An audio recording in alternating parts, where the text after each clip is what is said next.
আমি একজন শিল্পী, আর শিল্পের প্রধান উৎসই হলো প্রকৃতি। আজ আপনাদের নিয়ে যাব এরকমই এক অদ্ভুত রহস্যে ঘেরা প্রকৃতির মাঝখানে। পৃথিবীর একমাত্র জঙ্গল, যেখানে মানুষ আর বাঘ একসঙ্গে বাঁচার চেষ্টা করে, যেখানে মাটি জল নোনা আর মাটির শ্বাসমূল ওপরে উঠে আসে, আর যেখানে প্রতিটা নৌকা ভ্রমণে মনে হয় এই বুঝি কোথাও থেকে রয়্যাল বেঙ্গল টাইগার তাকিয়ে আছে। আজ আমি আপনাদের নিয়ে যাচ্ছি পৃথিবীর সব থেকে রহস্যময় জঙ্গলগুলির মধ্যে একটিতে, সুন্দরবন। গোটা বিশ্বে সব থেকে বড় ম্যানগ্রোভ অরণ্য। এটা ছড়িয়ে আছে দুই দেশে, ভারত এবং বাংলাদেশ। পুরো সুন্দরবনের আয়তন প্রায় 10,000 বর্গ কিলোমিটার।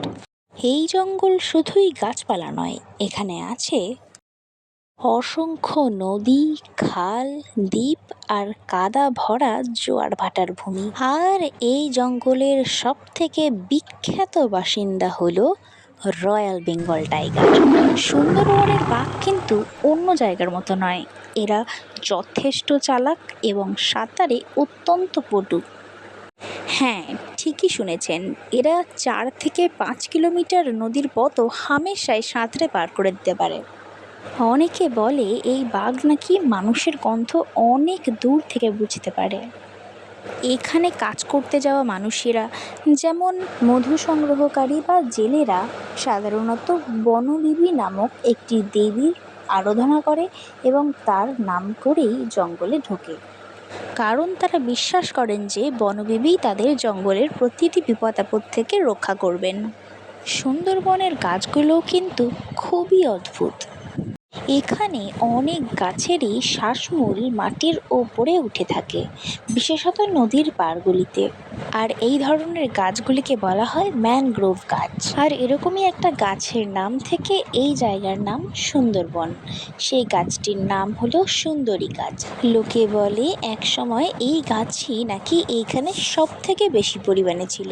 সুন্দরবন শুধুই যে বাঘের জন্য বিখ্যাত তা নয়, এখানে রয়েছে নোনা জলের মস্ত বড় বড় কুমির, হরিণ এবং বিভিন্ন ধরনের সাপ। এছাড়াও আরও বিভিন্ন রকমের পাখি, প্রাণী, আর তাদের মধ্যে সকলের হদিশ হয়তো এখনও মানুষ পায়নি। আবার কখনো কখনো দেখা যায় নদীর জলে গঙ্গার থেকে আসা ডলফিন। ভাবুন তো, একই জায়গায় বাঘ, কুমির, ডলফিন সবাই একসাথে। সুন্দরবনে ঘোরা মানেই নৌকায় করে ভ্রমণ, চারপাশে শুধু নদী আর জঙ্গল। মনে হয় যেন একটা ডিসকভারি চ্যানেলের লাইভ ডকুমেন্টারির মধ্যে রয়েছি। কখনো দূরে হরিণ দেখা যায়, আবার কখনো গাছে বানর লাফাচ্ছে। আর সব থেকে রোমাঞ্চকর মুহূর্তটা হলো সবাই চুপ করে অপেক্ষা করছে, এই বুঝি বাঘ দেখা যায়। এক অদ্ভুত রোমাঞ্চে ভরা অভিজ্ঞতা। এবার সুন্দরবন নিয়ে কিছু রোমাঞ্চকর তথ্য বলি। এই সুন্দরবন অঞ্চলে প্রায় 100টিরও বেশি দ্বীপ রয়েছে, যার কিছু কিছুতে আবার মানুষ বসবাস করে। এখানে প্রতিদিনই জোয়ার ভাটা হয়, আর এই বনটি ইউনেস্কো বিশ্ব ঐতিহ্য তালিকায় অন্তর্গত। সব মিলিয়ে সুন্দরবন শুধুই একটা জঙ্গল নয়, এটা প্রকৃতির এমন একটা জায়গা যেখানে মানুষ বুঝতে পারে প্রকৃতির শক্তি আসলে কতটা বড়। নদী, জঙ্গল, বন্যপ্রাণী, মানুষ সকলের একসঙ্গে সহাবস্থান, সব মিলিয়ে সুন্দরবন সত্যি একটি অবিশ্বাস্য পৃথিবী। আপনারা যদি কখনো সুন্দরবনে ঘুরতে যেতে চান, অবশ্যই কমেন্টে লিখে জানাবেন।